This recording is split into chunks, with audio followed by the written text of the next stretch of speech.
Our sponsors for this episode are Harder Custom Welding. Looking for quality welding with a personal touch? Harder Custom Welding specializes in steel fabrication and repair of all kinds. From fencing and livestock systems to custom lawn and garden decor, they bring craftsmanship and experience to every job.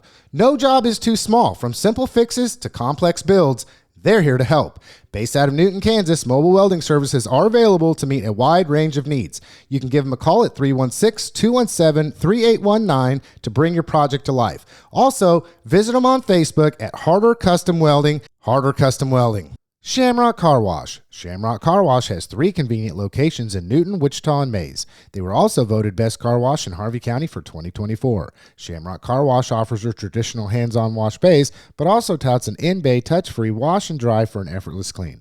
Make sure to look them up and follow them on Facebook at Shamrock Car Wash. That's Shamrock Car Wash, or you can visit them online at theshamrockcarwash.com. That's theshamrockcarwash.com.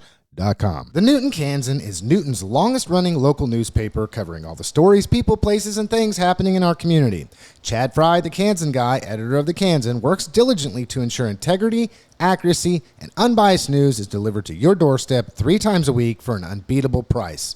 You can also sign up for online-only access for around $7 a month. That's 12 online papers a month for only $7. If you've not subscribed, it's time you do. Visit them in their office at 517 North Main Street. That's 517 North Main Street in Newton. Online at thekansan.com. That's thekansan.com. Or give them a call at 316-283-1500. That's 316-283-1500. Support local journalism, support the Kansan.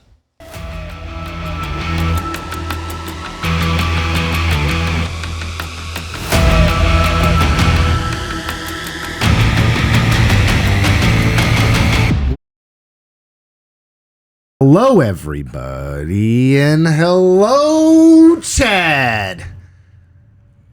I know you. Chad. I know you want to ask. Here's my answer. I know, man. Here's my answer. Mixed. My week is incredibly mixed because the thing that should be making me the absolute saddest and upset and as downtrodden as I have ever been in my life, it has not done that. So there's my answer for how my week has been.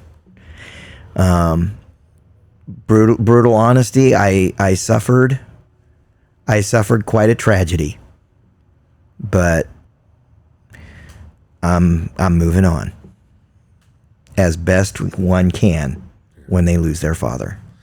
Just got to say, Chad, my week, since hearing about the passing of your dad, has been difficult. I mean, I don't think people realize maybe the dynamics of our relationship. Right. And I don't want to put words in your mouth, but I think part of your difficulty is you don't know how to handle me. Yeah. You don't know what to do for me. Well, I don't do. Right. I mean, on top of it, I don't know what to say. You know, it's like right. When I called you. I mean, we're gonna get and you know real what? on this podcast. There is a ton of people that are in your shoes right now, right? And so here's what I'm gonna say, because we have a for those that watch the podcast and just don't know, my father was Frenchy Frey.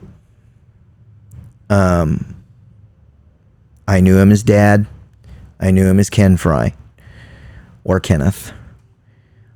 He was an incredibly important to me. I mean, he's my dad. And incredibly important enough that when I named my children, I lined up their first initials to spell out Ken. Yeah.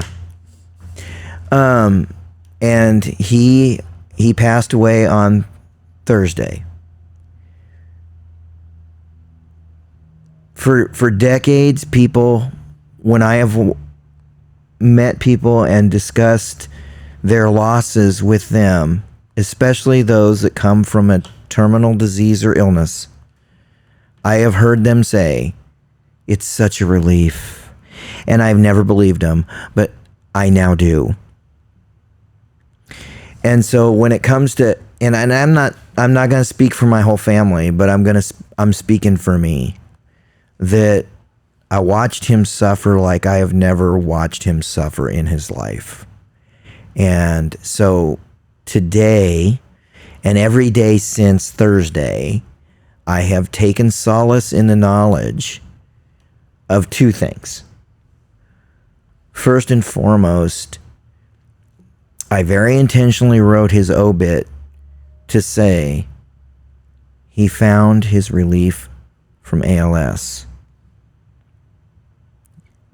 Yes, my father is gone. Yes, he died. But he didn't die. He found his relief. He no longer suffers. And the other thing I have taken solace in is that the entire family was called over to Kansas Christian Home by hospice on Wednesday night. My father was convinced that was it. And a lot of people were convinced that was it. But long about 9:15-ish, 9:30-ish, he whispered and communicated with my sister that he wanted everybody to go home. He wanted everybody to join in getting some sleep and some rest. I think he was confident that he was gonna wake up in the morning, and he just wanted to make sure everybody got rest, including him. And he desperately needed that rest.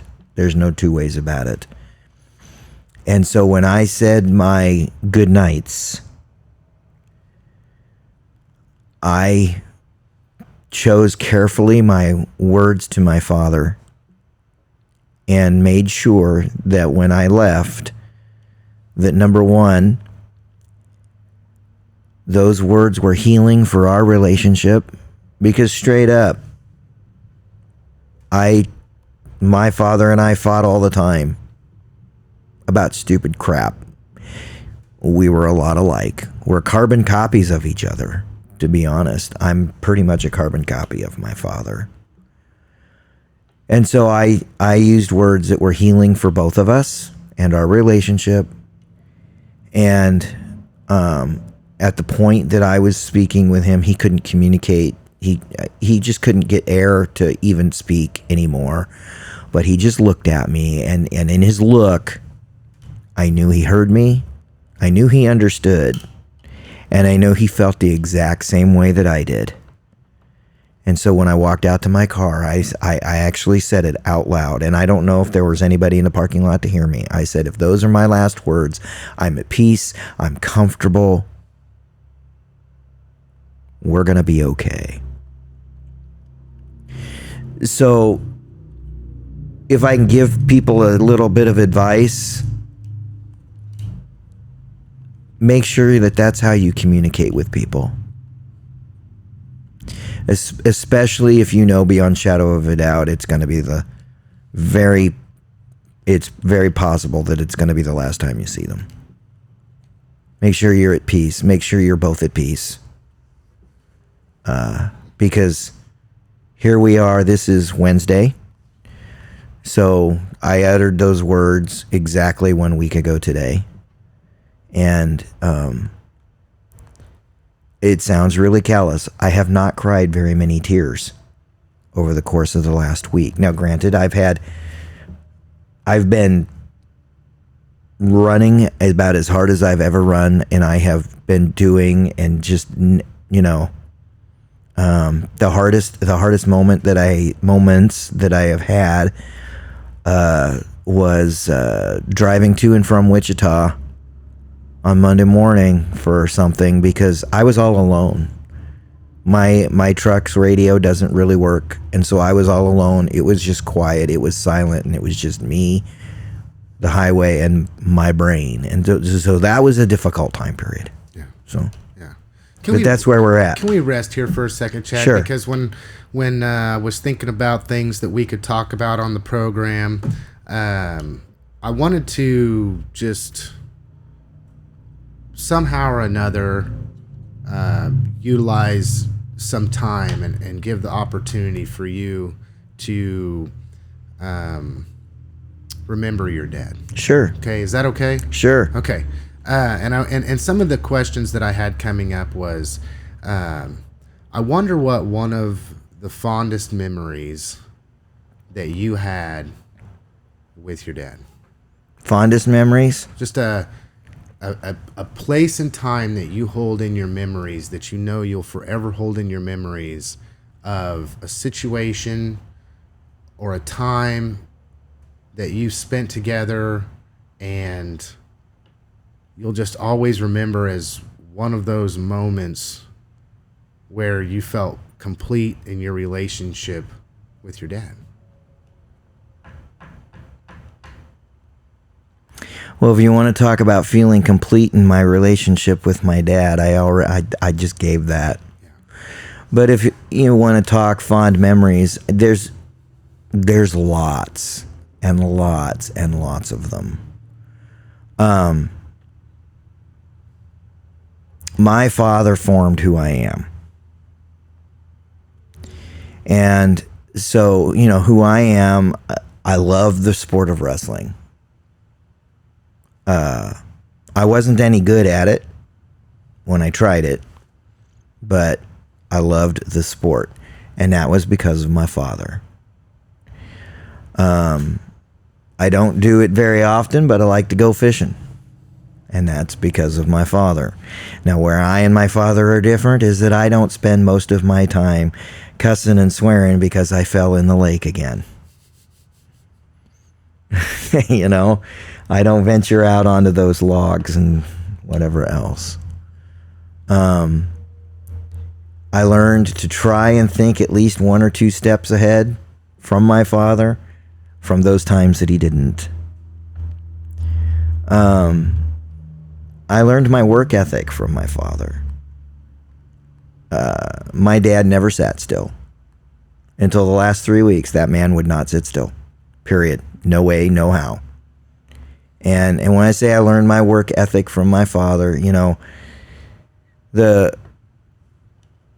job I have, I've said before, it's more of a lifestyle choice than it is a job, because there's always something happening. You gotta put your clothes on and run a block and a half because there's a house on fire just a block from you, and you gotta go. You gotta take care of that, and it's 2:00 in the morning, but no, we gotta go take care of that. I learned that on the floor of a dairy in Kelowna, Iowa, because my dad would rewrite his milk route every weekend, because you can't go to an Amish farm before midnight on Sunday. Sunday is the Sabbath. They observed that very seriously. You could go at 12:01 a.m. on Monday morning, but not before. So he would rewrite his milk routes, go do about half of it, because about 60% of his farms were Amish farms, small Amish farms. So he would rewrite, go do half, which didn't care if he showed up before midnight or not. Usually started around 8 o'clock, 7 or 8 o'clock in the evening on Sunday. And the reason he started at 7 or 8 o'clock in the evening on Sunday was because it was what was convenient for everybody else. And he wanted to go to church. And then he would go back to the dairy, sleep for a couple hours, and go get to all the Amish farms. So what would be a normal 8-9 hour day on a Sunday started at about 8 o'clock Sunday night. And then after he had slept for just a little bit and gone, he would go do the Amish guys, and then he'd turn around and go do his normal Monday. That's hard work. That is tough. That is tough and hard work. And that's where I learned my work ethic. I would go with him. Okay. Once in a while. If you could tell people who your dad was and respecting and honoring his memory, how would you describe your dad to somebody that never met him? Dad never met a stranger, and he never sat still. And I don't know. I mean, I just, like, it was when he moved to Newton in about 98. That's when he started developing a love of theater. And I don't mean going, I mean being in. And acting. And when it came to Newton Community Theater, it didn't matter what role they wanted him to play, he would play it. I've got a great photo on my phone of Dad with some construction equipment because he was working on the set. I've got a great photo on my phone from a production that was done outside of NCT. It was another group that put that together. Where myself, my sister, my wife, and my father were in the cast. And he loved to take things and go over the top with them. And my dad had a great sense of humor. He loved dad jokes, but he also loved good jokes. And I think that's probably about what I got. I mean, for the community of this area, he didn't meet strangers. And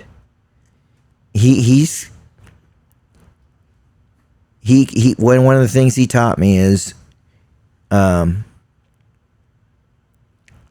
it's backwards. Okay, most of society doesn't act this way.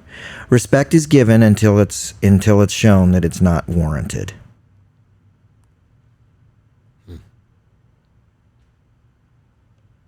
So, give somebody enough rope, they'll hang themselves, and once they've hung themselves, then you can do that with them. And but when you meet somebody, respect is given. So there you go. And he was never Mr. Frey. He was never Sir. He never said it, but those were respect terms that he just didn't like. He was Frenchy. That's who he is. Or Ken. I gotta say the irony. So, Frenchy Frey. yeah. Well, that's where it comes from. That's where it came from. That was his. I love it. So,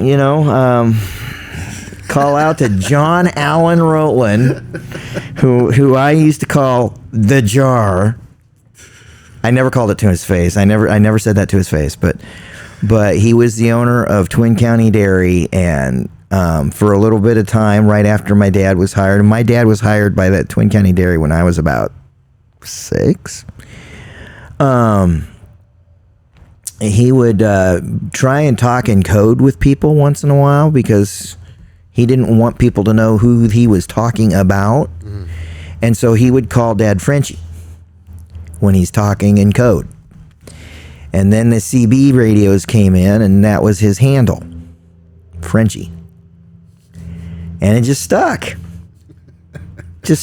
Might as well wear it, right? Yeah, might as well. I love it. Might as well. And, when I got to high school, I decided to be on the soccer team. And, we had like 30 soccer players that my freshman year, and 5 of them with the first name of Chad. And my coach was just beside himself. He didn't know what to do. And so we actually had a team meeting. And he started going around, and he's like, I think I can use this for you, and this for you, and this for you, and this for you, and this for you, and this for you. So some of us had nicknames going in. Mace had a nickname going in. Man, I miss that dude. And, then we had CE. That was Chad Eberly. I don't know why it was CE, but that's what people were calling him. And he got to me as a freshman, and he goes, you're Frey. How about Frenchy? I'm like, no, that's my dad. You're going to have to figure out something else. And he's like, well, is it okay to call you Frey? And I'm like, I don't know. And somebody else was like, well, I was calling him Fry Guy under my breath at camp. And it was after those stupid little things in the McDonald's commercial. Mm-hmm. And that was a nickname that in some circles has stuck until today. You're the Fry Guy. I'm the Fry Guy. So, I mean, that's part of who we are as a family. And at one time, everybody, because of Frenchy, at one time, every member of my nuclear family had some kind of a nickname that was based on either a potato product or a McDonald's product. So. I love it. Yeah. Okay, Chad, so one more thing before we move on, just trying to rest you. I mean, I got to say, my heart goes out to you. For those that don't know the type of relationship that Chad and I have, Chad, you're like a brother to me. I would consider you one of my best friends. I don't have many of those. I mean, I really don't. I have a lot of friends. I have a lot of acquaintances, more so now than probably ever before, just in what I've endeavored to do. I'm somebody that really enjoys people, believes strongly in building relationship, but there's very few that ever get to be part of that inner circle for me. And for those that don't know, Chad is in that inner circle for me.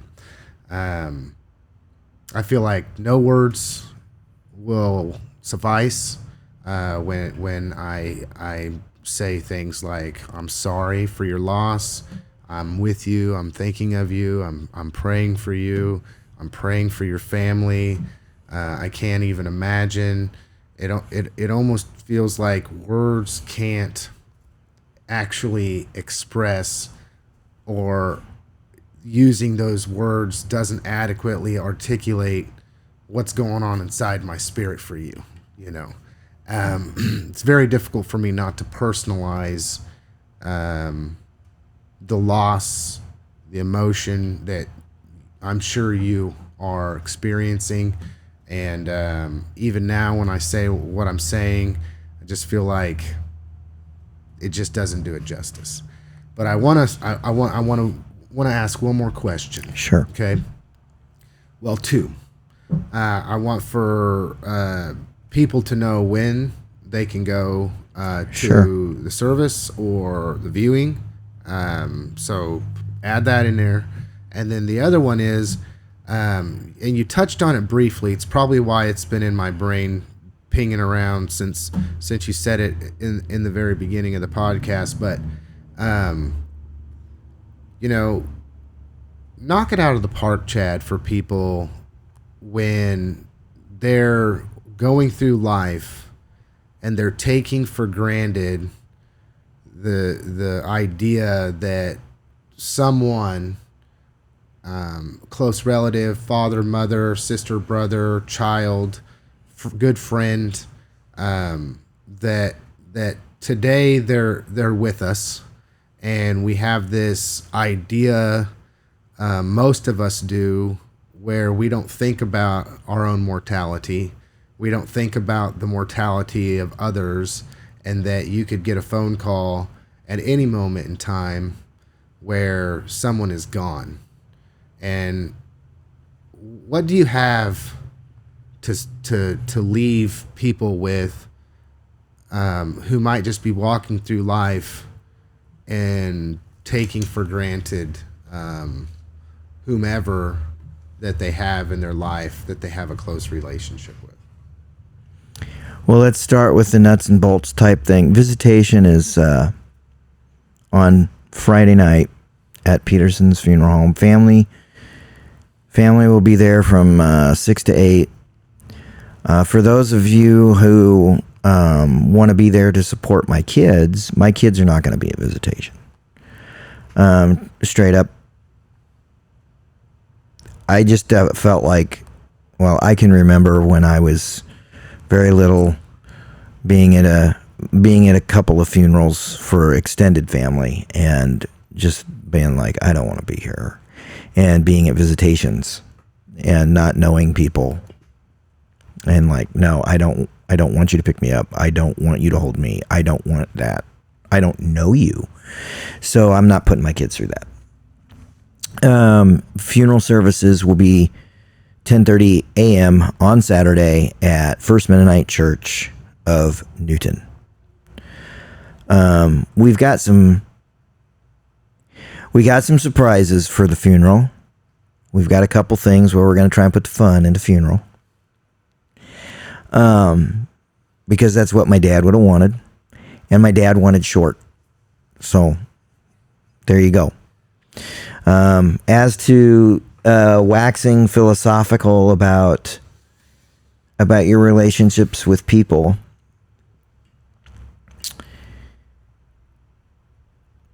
you have to come to the realization that all of us need to come through, depending on which.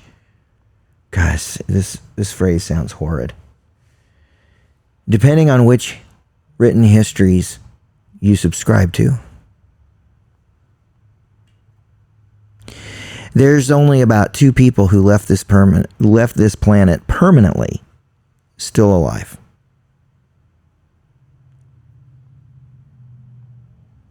Jesus and Elijah. Everybody else died. And Jesus died, he just came back. Huh. So this is something everybody's going to have to deal with. Every one of us. And it's not just death. People move. You know, my poor daughter, it feels like every single year. Let's see, she's a freshman this year. So at least 6 of her 9 years of, 7 of her 10, because of kindergarten, 10 years of school, her best friend has moved away. That's a loss. It's not one that's quite as hard because you don't think it's permanent, but it's a loss.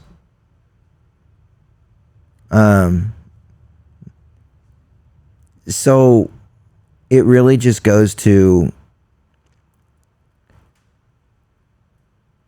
Jesus said that one of the most important laws, he only gave us 2 that he said were the most important. But one of those was love your neighbor as yourself. And he was blunt. He said, upon this, all the law rests. Well, guess what? Love your friend, love your brother, love your father, love them all as you would love yourself. And everything will take care of itself then. It's going to hurt when they're gone. It really, truly is going to hurt. And it's okay that it does. You know? And I keep asking myself, when am I going to crash? When are you going to crash, Chad? When are you going to crash, Chad? Because at some point you're going to. And the cold hard truth is, I don't know. I really don't. But I just keep busy and I keep doing my thing. And I just keep thinking about how at peace my father is now. And so, if and when you have to deal with this in your own life, find that thing you can hang on to. Find that thing that you can be at peace about. And then for some of you, you're going to have to create that. You really are. But there you go. And it's going to almost seem very strange that we go from the conversation that we've had into business. Business. Right? Got to get down to business. But, you know, I want to put some icing on that cake, if you're all right with that, Chad. Sure. For those of us who believe deeply in the fact that when our life is done here on earth, you know, a scripture that comes to mind is to be absent of the body is to be present with Christ, right? Right. And people should be no question. I don't think at this point, if you're a listener of the program, that both Chad and I subscribe to the Judeo-Christian belief that when we go on from this world and our physical body no longer exists or cease to exist, and as they say, ashes to ashes and dust to dust, that then our spirit, who we are, the essence of who we are as an individual, continues to exist, and that then at that point in time, we go on to the afterlife. And I know both of us subscribe to the understanding that if you have a personal relationship with Jesus Christ, that death is only the beginning, right? Right. Okay. So just straight up, the very, very, very, very, very last words I spoke to my father: I will see you soon. And in the situation that they were being spoken, boy, that could mean a whole lot, couldn't it? But my father knew exactly what I was saying.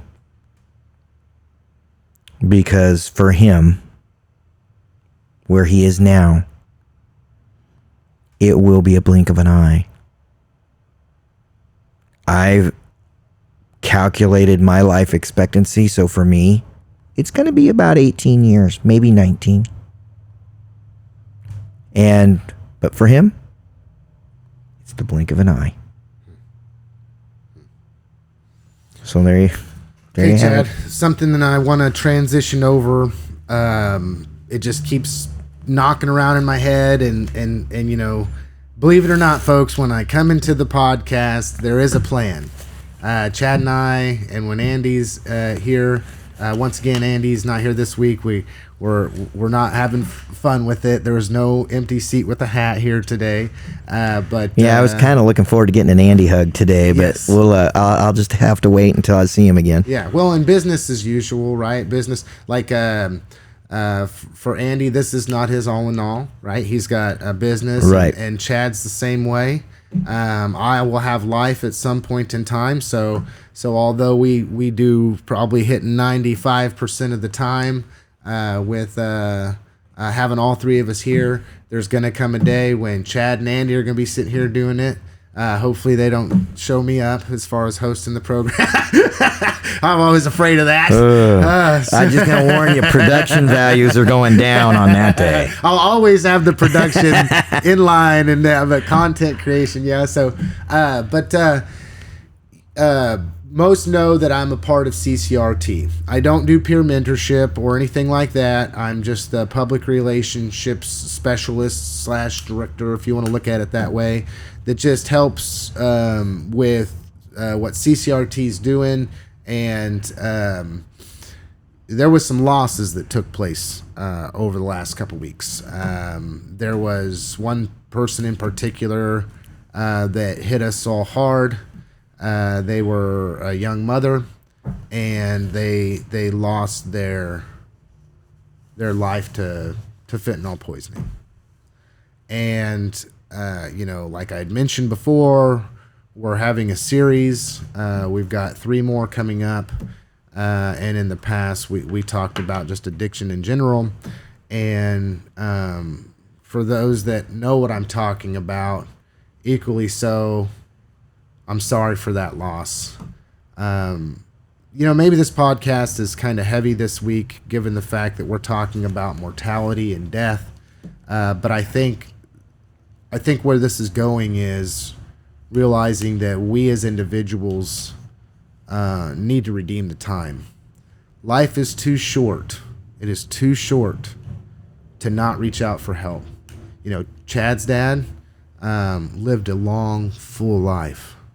Right? Yeah. And that's the best that we can hope for all of ourselves, is that we get as much time on this earth to do good, to love like there's no tomorrow, like we're not granted tomorrow.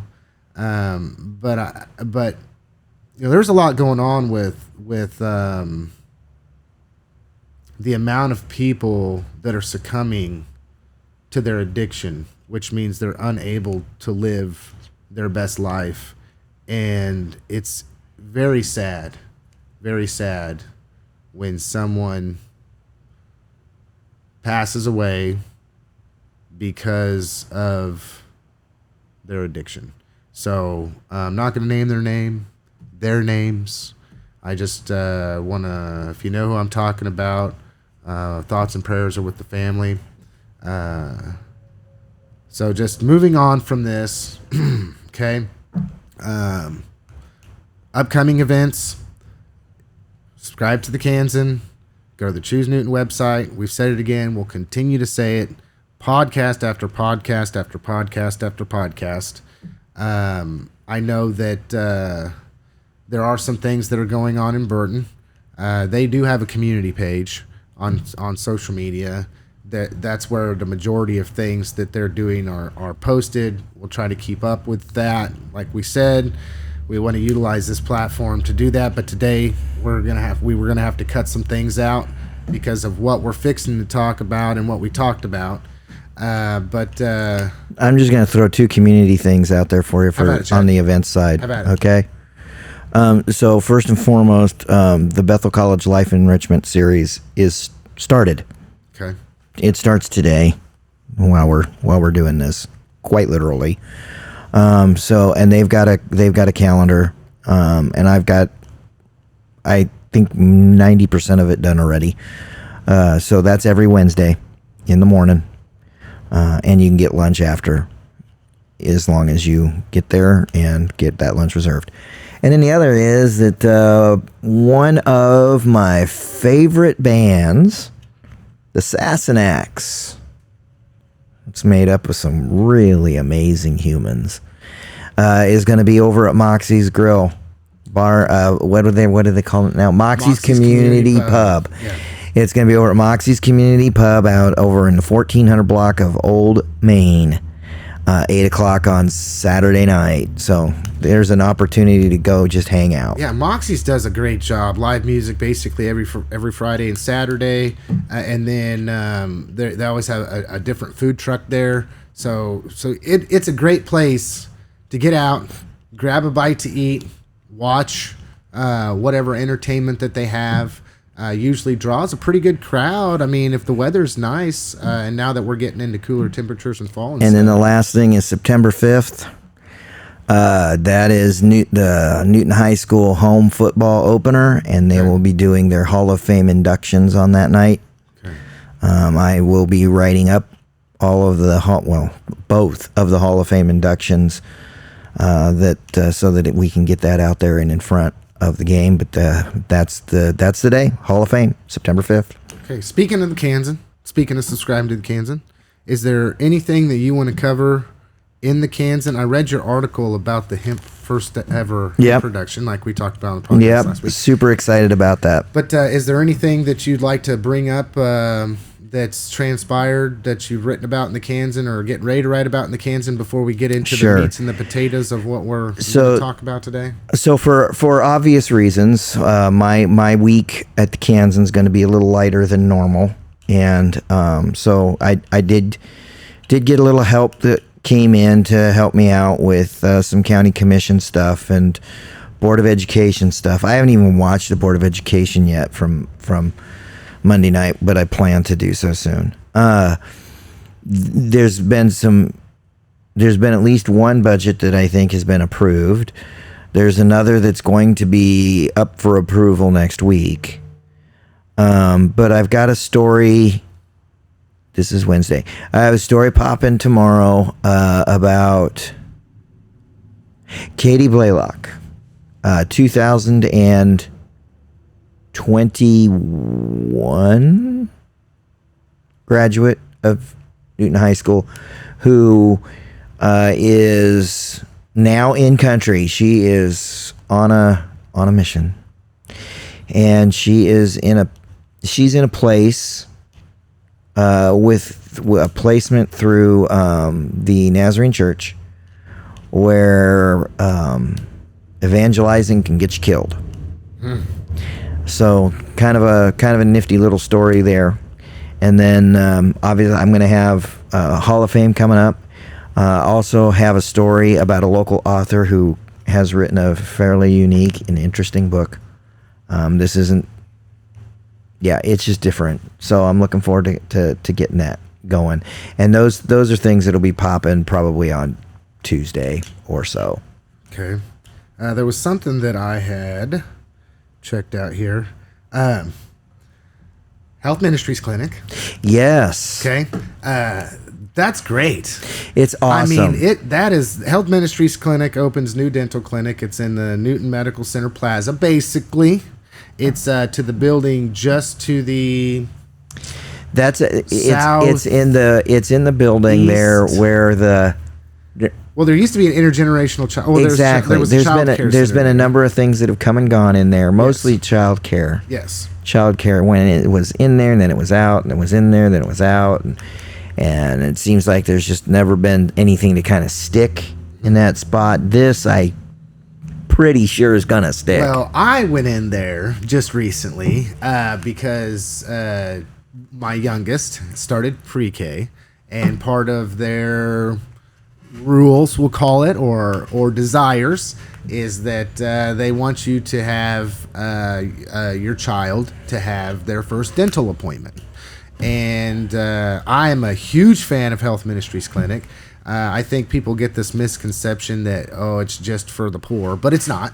It's for anybody. Yeah, they've been my go-to for, since 2008, 9. I think when they were in the Pine Street location, was where their dental office was for a long period of time. I'm trying to think. This must have been like, gosh, I don't want to get to saying lies here. So, but it's been a long time. Like basically from the time that I could go to Health Ministries Clinic, and I have watched that clinic just expand and grow and grow. And they've got a pharmacy now where they didn't have before. They've added many doctors. Being in Newton Medical Center Plaza is an amazing adjustment for them, and they're right there at home. Then now the dental clinic across the street. So they're just that'll anyway. So that's what I was going to say. I went in there to fill out paperwork in order to get a first-time visit for my youngster, and even was in there getting my own dental checkup there, I guess. So I've been there twice, and that facility is amazing. It's amazing, and I don't know how many dentists. It's a huge upgrade from what they had. Yeah. Huge. Yeah. Huge. Now, dental has been a part of Health Ministries since its inception. Health Ministries was created back in the late 80s. It's moved multiple times before getting to this location. And that's both the clinic and the dental clinic. It's moved and they also have a walk-in clinic now. They also have they have I call it an outreach clinic. I don't know what they call it, but they have a second clinic down in Halstead. Yeah. As well. Yeah. And yes, they still do the sliding scale for those who need it. And they have the mobile unit. So yes, and they have the mobile unit. So it's like that's like immediate care on wheels. Yeah. Great. So consider them, folks. Consider them regardless of where you're at on the spectrum. They've got great doctors, great providers, both pediatric to just all the way around, and then consider them for your dental. Really consider them for your dental. The next one that I saw in the paper that I think is just amazing, and if we want to get to the meat and potatoes, what we're talking about as far as budgets and stuff like that, because Chad watched the county commission and didn't specifically watch on time. Doesn't mean you won't watch it after the fact, the city commission, but I watched the city commission and I didn't catch the county commission. So it's interesting that when we were having this conversation briefly, it was like, wow, they're kind of both going through the same process at the same time, like most public entities. It's this time of year. That's what's the calendar. GAF came up in the city commission meeting. So just to tie this in here, but in the paper, Newton, Kansas, I saw that GAF Roofing Services is to donate a roof to Mirror. Yes. I mean, this is not the first thing that GAF has done in our community to give back. It's and not. They haven't even started manufacturing anything yet.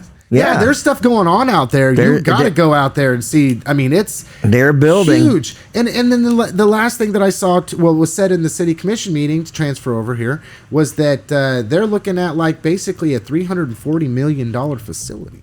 It's huge. And they're in the process of building it, and they're still giving back. And then to give back to Mirror is an amazing thing. A free roof? Yeah, and that ain't cheap. And Roofing Services Unlimited, which is a known entity here in Newton, Kansas. How you doing, Brent? They jumped in and helped with the labor to make sure that this roof was taken care of.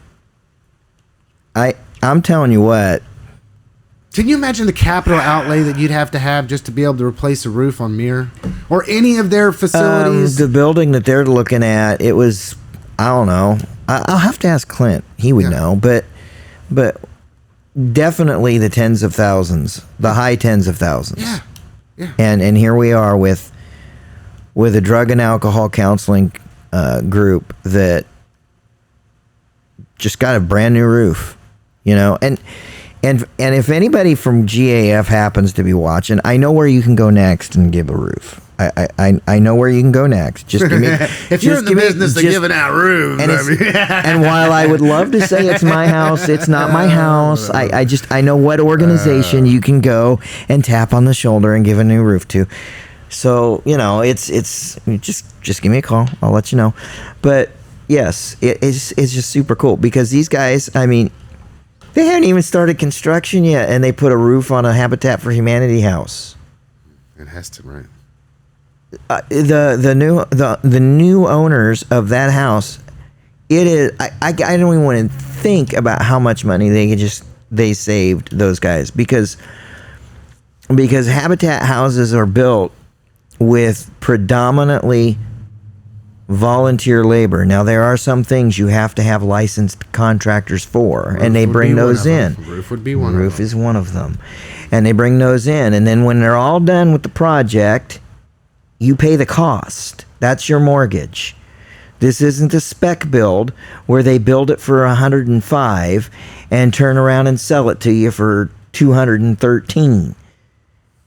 If it costs 100, you pay 100. I know what my house cost. It wasn't even $100,000 because we had a redonkulous amount of volunteer labor. And so those guys just, their house payment is a lot lower because of that. So there you go. So GAF coming in our community. Hey, they're huge company. Is this one of those time periods where I can say my famous phrase? Told you so. Yeah. There's a whole bunch of people out there that I'm saying that to. I told you so. The GAF, their investment in their plant alone is the largest capital investment in this region. And that includes Wichita, by the way. Yeah. In more than 10 years. And this is huge. And was recognized by Governor Kelly a while back as the deal maker of the year. Yes, this is a big deal. Can't wait for them to get online. Okay, and then so moving into what I know we were wanting to talk about, and we've got like 10 minutes to talk about it, so trying to condense this down into a situation where we can do it. We might have to pick up next week on this as well, but budget discussions have happened and been happening, and there have been work session after work session after work session, and it seems the common trend, no fault to anybody because of life and business, and I watch these. Okay, so I know what's going on, and I think there are many people that do watch it and know what's going on. But it always seems to be right now at this point in time, the day before they're making a decision of some kind to move forward or whatever the case may be, whether it's the revenue neutral rate, that they're going to exceed it or whatever. That's when people come out. The realization is there that their taxes very well could go up.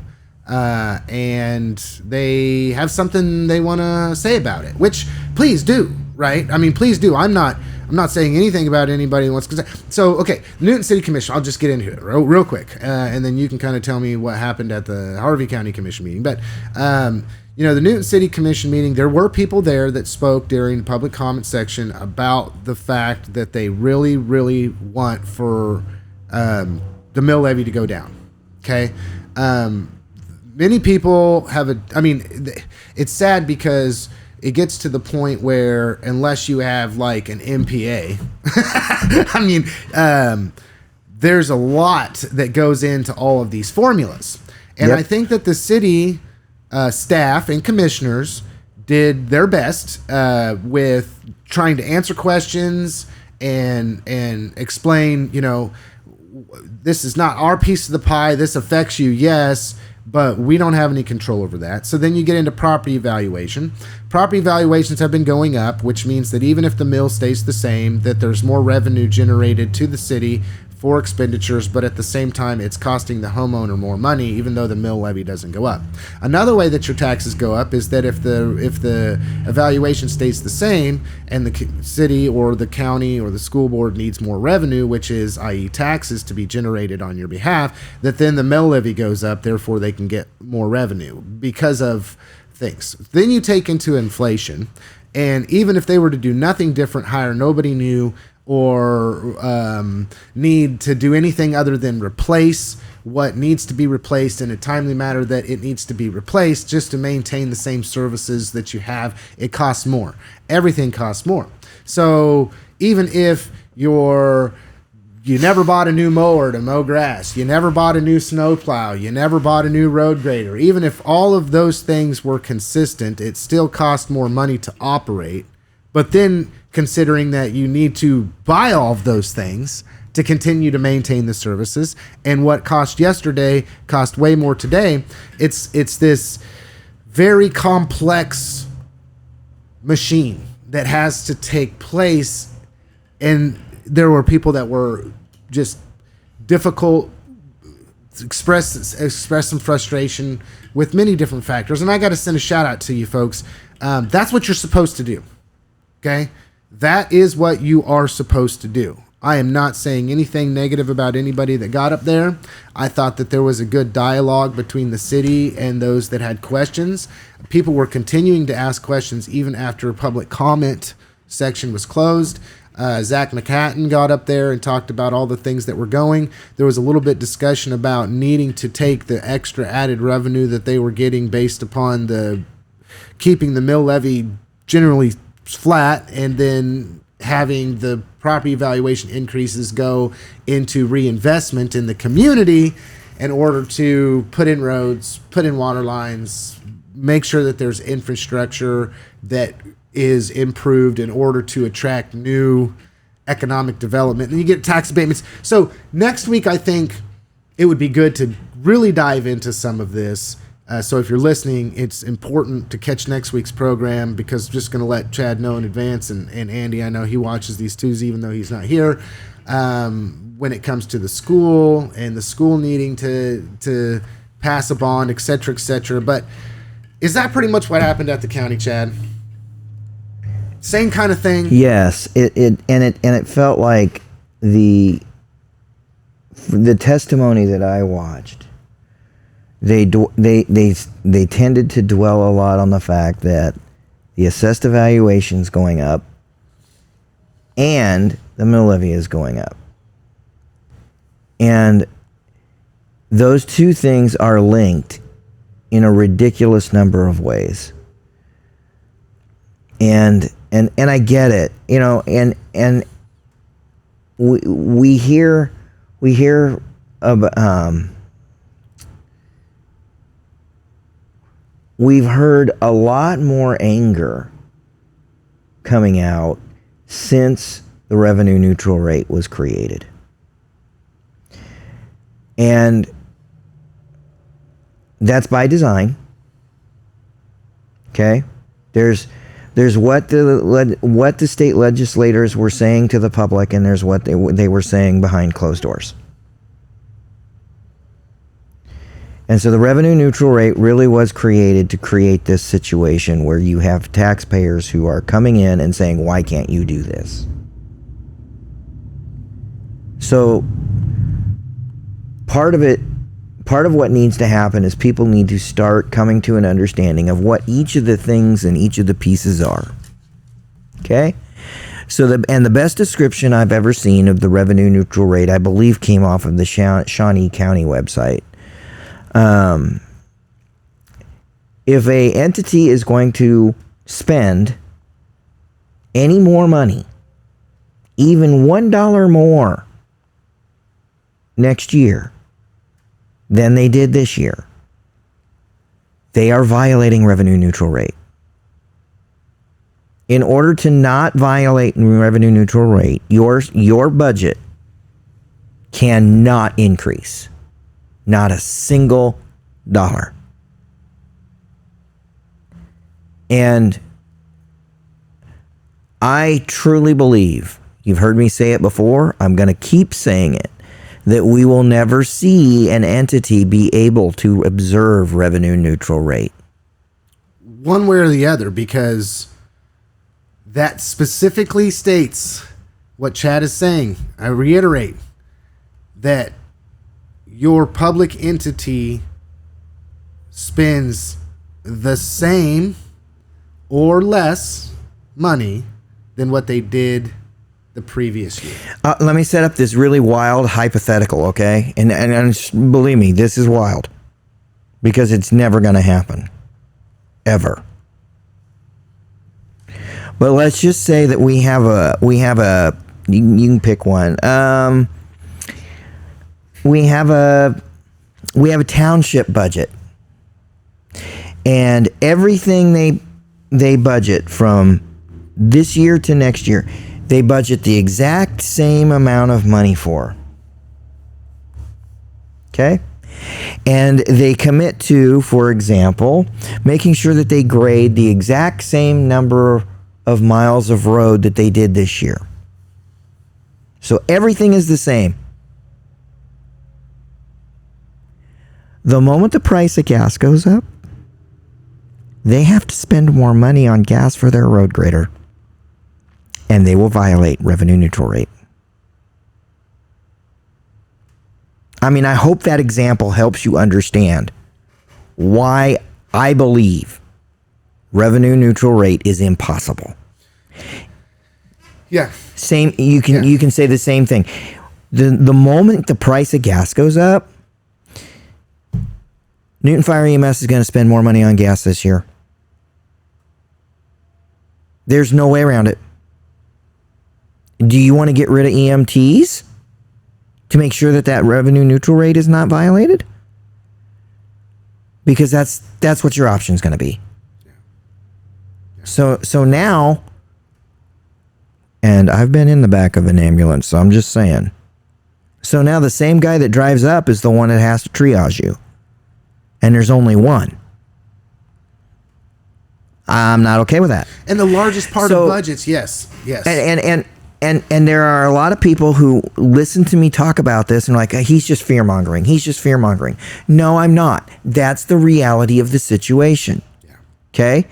If you want the city or the county to observe revenue neutral rate, there has to be cuts put together. You are going to have to cut. There's no two ways about it. You cannot have the same budget from year to year because costs for everything within that budget go up. Just like my cost is going up, the county cost is going up. And so, and in the case of some of these governments, it could be a grant. Okay? Perfect example. The federal grant that the city and the county are getting for reconstruction of the runway out at the airport, that came in, and instead of the city county share being $530,000, now it's going to be $230,000. Okay? If they don't adjust that if there's cost overruns, and there always are, and that is not the county government's problem, that is not the city government's fault. Okay? We got independent contractors who bid this job. So when there's cost overruns, now all of a sudden our budget is wrong because we said we were going to spend this amount of money. That's called budget authority. Now that changes. And if it gets too far out of whack, they have to go back and republish. And we're again out of revenue neutral rate. We will never see a county, city, anybody, in my opinion, stick to revenue neutral rate. It's just not possible. Well, there is. Okay, and I'll throw this out here because, yeah, we're basically done on our time for this week. It's okay. But there is. If the city were to come in and say, we're going to jack up the mill by 5, then that means that next year, if they're taking in way more money than what they're needing, and then they choose not to spend all of that money, then the following year they could not exceed revenue neutral rate given the fact that they have more money than what they absolutely need. So actually, no, Lance. I don't understand this. Because the revenue neutral rate is not about the mill levy. Yes, okay. So the revenue neutral rate is what they spend. Let me rephrase what I said. Okay. So if the city of Newton goes in, raises the mill by 5, takes in all more revenue than what they need, okay, and therefore spend. The following year, they may not have to increase the revenue neutral rate. Spend reserves. But again, your budget item, and I'm going to use gas as the example again. If the gas goes up, the spending goes up, and that changes your revenue neutral rate. I know it's confusing. It was designed to be. Yeah. Now, and the mill levy, just so everybody understands, the mill levy is a percentage. Yes. It is a percentage of the assessed valuation. But to the homeowner or to the business owner, you can have the same mill levy this year that you did last year and still pay more taxes. Yes. Which then results in more revenue to the so there is this. Yes. Okay, so we got to end, but for those that are watching the program, I know that I'm going to have an upcoming Newton City Commission update with Commissioner Rod Cry. I got to say, I do appreciate the contributions that each city council member and staff made during the Newton City Commission meeting in trying to communicate and have dialogue back and forth. And one thing that Mayor Stinnett said that I think is very profound and is very simple for people to understand is, and go back and watch this city commission meeting if you got an opportunity. But he said, at the beginning of this, like for instance, people were talking about snow removal. He said, there are different services that the city provides. In some instances, we provide a gold standards of service, right? That costs money. Same with providing a bronze standard of service.